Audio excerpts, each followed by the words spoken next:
अरे रमन, तू आ गया। हम तो तेरा ही इंतजार कर रहे थे। रमन घर के बाहर कार पार्क करके बरामदे में आया ही था कि देखा माँ बाबूजी अपने सामान के साथ कहीं बाहर जाने को तैयार खड़े थे। इतने में कैब भी आ गई। आप लोग कहीं जा रहे हो? रमन ने पूछा। हाँ, हम छोटे के पास जा रहे हैं। यहाँ तो बहू से हमारा काम नहीं होता। कब तक हम बूढ़ा बूढ़ी उसकी सेवा चाकरी करेंगे, इसलिए सोचा कि छोटे बेटे के पास ही चले जाए। वैसे भी छोटी बहू कब से कह रही है वहां आने के लिए। तभी रमन ने अपनी बहन सुनंदा के बारे में पूछा कि वो तो घर पर ही है ना। रमन की माँ ने कहा, नहीं नहीं, उसके ससुराल वाले कब से फोन कर रहे हैं, तो वो भी अपने ससुराल के लिए बस अभी थोड़ी देर पहले ही निकली है। रमन एकटक अपने माता पिता को देखता रह गया, कुछ बोला नहीं। माँ बाबूजी ने शायद पहले से ही कैब बुला ली थी, इसलिए दोनों ने अपना सामान उठाया और कैब में रख रवाना हो गए। हमेशा कमर दर्द का बहाना करने वाली माँ ने आज बैग उठा लिया। ये देखकर रमन हैरान था। जितनी स्फूर्ति से बाबूजी कैब में बैठे थे, लगा ही नहीं कि कभी उनके घुटनों में दर्द रहा होगा। और सुनंदा, जिसे अपने ससुराल में हमेशा कमी ही कमी नजर आती है और पिछले 2 महीने से ससुराल जाने को तैयार ही नहीं थी, वो भी आज अपने ससुराल रवाना हो गई। कुछ देर रमन वहीं पर खड़ा रहा, अपनों की एहसान फरामोशी को देखते हुए। थोड़ी देर वहां खड़ा रहने के बाद अंदर गया तो देखा पूरा घर अस्त व्यस्त था। सब तरफ सामान फैला पड़ा था। 3 साल का चिन्मय शायद सुबह से नहाया नहीं था, पूरा गंदा हो रखा था। और 5 साल की वाणी बाल पूरी तरह से उलझे हुए और कपड़े भी गंदे पहने हुए थी। बेचारी दूध ब्रेड से ही अपना और अपने भाई का पेट भर रही थी। ब्रेड सेकना तो क्या आता होगा, इसलिए कच्ची ब्रेड ही दूध में डुबो डुबो कर दोनों भाई बहन खा रहे थे। उसमें भी बर्तनों का कोई पता नहीं, दूध की भगोनी ही लेकर बैठे हुए थे, जबकि ब्रेड का पैकेट जैसे तैसे फटा हुआ उसी में से ब्रेड लेकर खा रहे थे। साफ पता चल रहा था कि माँ, बाबूजी और सुनंदा ने सुबह से कुछ भी काम नहीं किया था। अंदर अपने कमरे में गया तो देखा शोभना पलंग पर लेटी अपनी किस्मत पर रो रही थी। रमन को देख अपने आंसू साफ किए। तुमने कुछ खाया या नहीं? रमन का ये सवाल सुनते ही शोभना जोर जोर से रोने लगी। रमन जानता था उसने कुछ नहीं खाया होगा, माता पिता और बहन ने कुछ बनाकर दिया नहीं होगा, और फोन से ऑर्डर कर नहीं सकती थी क्योंकि उसका मोबाइल तो खुद रमन ने तोड़ दिया था। क्या गलती थी मेरी? मैंने तो सबकी सेवा की हमेशा, बदले में ये सिला मिला। मेरा पैर क्या फ्रैक्चर हुआ कि सब मुझे छोड़कर चले गए। मेरे बच्चों की तरफ भी किसी ने ध्यान नहीं दिया। गलती तुम्हारी नहीं है, गलती मेरी है। मैंने ही उन लोगों को तवज्जो सबसे ज्यादा दी थी, तुम लोगों से भी ऊपर। हमेशा उनकी बात मानी, तुम्हें भी जबरदस्ती हर बात को मानने पर मजबूर किया। पर जब आज मेरे परिवार को उनकी जरूरत थी तो वो लोग मुझे छोड़कर छोटे के पास चले गए। रमन ने शोभना के आंसू पोंछते हुए कहा, तुम फिक्र मत करो, मैं हूं ना, मैं संभाल लूंगा, बस तुम हिम्मत बनाए रखना, ठीक है? रमन ने शोभना का चेहरा अपने दोनों हाथों में लेते हुए कहा, ठीक है। शोभना ने भी जैसे तैसे हिम्मत करते हुए कहा, मैं अभी बाहर से कुछ ऑर्डर कर देता हूं खाने के लिए। जब तक खाना आता है तब तक मैं बच्चों को थोड़ा तैयार कर देता हूं।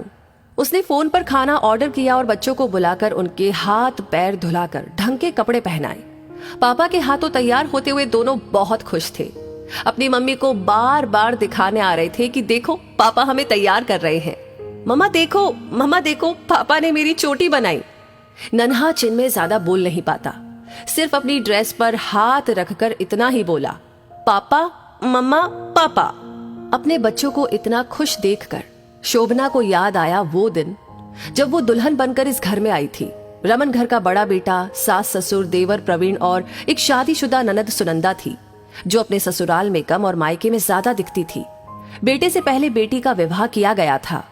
रमन अपने माता पिता और परिवार को बहुत मानता था। अपनी इच्छा और खुशियों के ऊपर अपने परिवार को रखता था, इसलिए शोभना के लिए कई तरह के नियम और कानून थे। ननद जहां हर 10 दिन बाद अपने मायके आकर बैठ जाती थी और महीनों वहां से उठकर नहीं जाती थी, वहीं शोभना के लिए उसके मायके जाना न के बराबर ही था। सुबह जाओ और शाम को आ जाओ। घर का सारा काम शोभना को अकेले ही करना पड़ता था।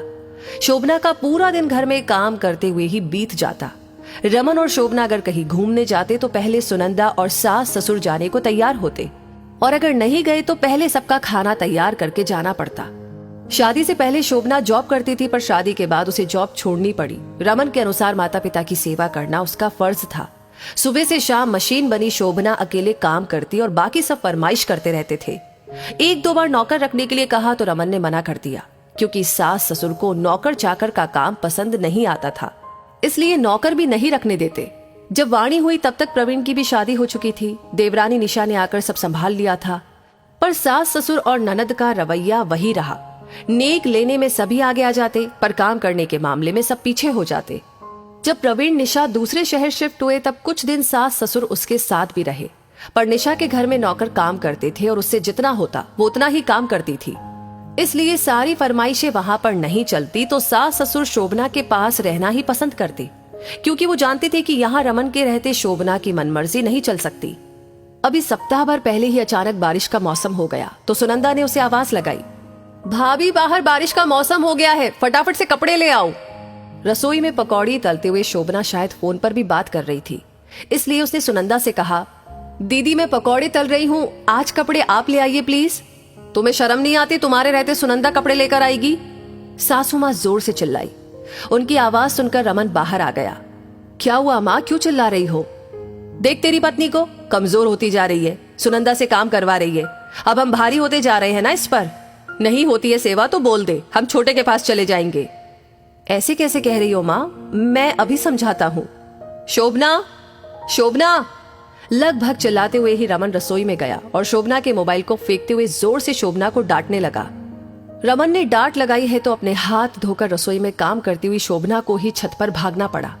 कपड़े उतारकर लाते समय रास्ते में पैर फिसला और सीढ़ियों से नीचे गिर गई और पैर फ्रैक्चर हो गया। शोभना की चीखने की आवाज सुनकर रमन दौड़ता हुआ आया और उसे गोद में उठाकर फटाफट कार में बैठाकर हॉस्पिटल लेकर गया, जहां उसके दाहिने पैर में मेजर फ्रैक्चर बताया गया, जिसे ठीक होने में लगभग 1.5 से 2 महीने लग जाएंगे।